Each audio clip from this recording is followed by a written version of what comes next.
ഞാനും സതീഷേട്ടനും കൂടി ഇന്ന് രാവിലെ നടക്കാൻ പോയിട്ടുണ്ടായിരുന്നു കേട്ടോ.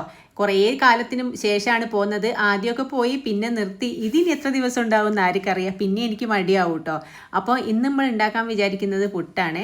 കടലയൊന്നും വെള്ളത്തിലിട്ടിട്ടില്ല. അതുകൊണ്ട് തന്നെ പഴവും പപ്പടവും ആക്കാമെന്ന് വിചാരിച്ചിട്ടോ. അപ്പോൾ നേന്ത്രപ്പഴം ഉണ്ട്. അപ്പോൾ നേന്ത്രപ്പഴം പുഴുങ്ങിയതും പപ്പടവും പിന്നെ ഒരു മുട്ട ഉണ്ടാക്കാമെന്നാണ് വിചാരിക്കുന്നത്. അപ്പം തന്നെ ഞാൻ വേഗം അടിച്ചു വാരിയേ.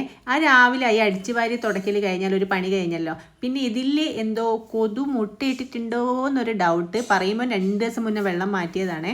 അപ്പം അതുകൊണ്ട് തന്നെ സൈഷേട്ട പിന്നെ അതും അതേപോലെ തന്നെ വേറൊരു നീളമുള്ള കുപ്പിയിലും കൂടെ ഞാൻ ഇട്ട് വെച്ചിട്ടുണ്ടായിരുന്നു കേട്ടോ, മണി പ്ലാന്റ്. അപ്പോൾ അതും കൂടി മാറ്റി. അപ്പോൾ നമ്മളെ പൂച്ചക്കുട്ടി ഉണ്ട് ഇന്ന് രാവിലെ നേരെ മുന്നിലാട്ടോ വന്ന് നിൽക്കുന്നത്.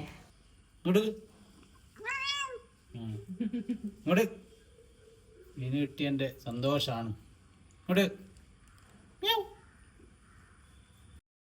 ഇന്ന് വെള്ളിയാഴ്ച അതിനെ കൊണ്ട് തന്നെ കുഞ്ഞൂനും സിധുവിനൊക്കെ കറക്റ്റ് ടൈമിൽ ബസ് വരും കേട്ടോ. ഇല്ലെങ്കിൽ ഒരു 9 മണി എന്ന് വെച്ചാൽ 9:15 ഒക്കെ ആവലുണ്ട്. അപ്പോൾ ഇന്ന് പക്ഷേ അങ്ങനെയല്ല, ഒരു 8:55 ഒക്കെ ആകുമ്പോഴത്തേക്ക് തന്നെ വരും. അതുകൊണ്ട് തന്നെ എല്ലാം ഇന്ന് ചടപടേന്ന് പറഞ്ഞ് നമുക്ക് തീർക്കണേ. പിന്നെ എനിക്കൊന്ന് പുറത്ത് പോകണം കേട്ടോ. പിന്നെ ഏട്ടൻ്റെ മോളെ കല്യാണമാണ് ഒക്ടോബറിൽ. ചിലപ്പോൾ അതിൻ്റെ നിശ്ചയത്തിൻ്റെ വീഡിയോ ഞാൻ ഇട്ടിട്ടുണ്ടായിരുന്നു. അപ്പോൾ അതുകൊണ്ട് തന്നെ ഇനി അതിൻ്റെ കുറച്ച് കാര്യങ്ങളൊക്കെ ഞാൻ ഓരോ വീഡിയോസിലാക്കി കാണിക്കാം കേട്ടോ. ഓരോന്ന് പർച്ചേസ് ചെയ്യുന്നതും അതേപോലെ പോകുന്നതും വരുന്നതൊക്കെ. അപ്പോൾ ഇന്ന് അതിൻ്റെ ഭാഗമായിട്ടൊന്ന് എനിക്ക് പുറത്ത് പോകാനുണ്ട്. പിന്നെ അതിൻ്റെ ഇടയ്ക്ക് നമുക്ക് വേഗം ചായ പരിപാടി നോക്കണമല്ലോ. അപ്പോൾ സതീഷേട്ടന് ഇന്ന് പുട്ട് തന്നെയാണ് കേട്ടോ ഉച്ചക്കത്തേക്കും കൊണ്ടുപോകുന്നത്.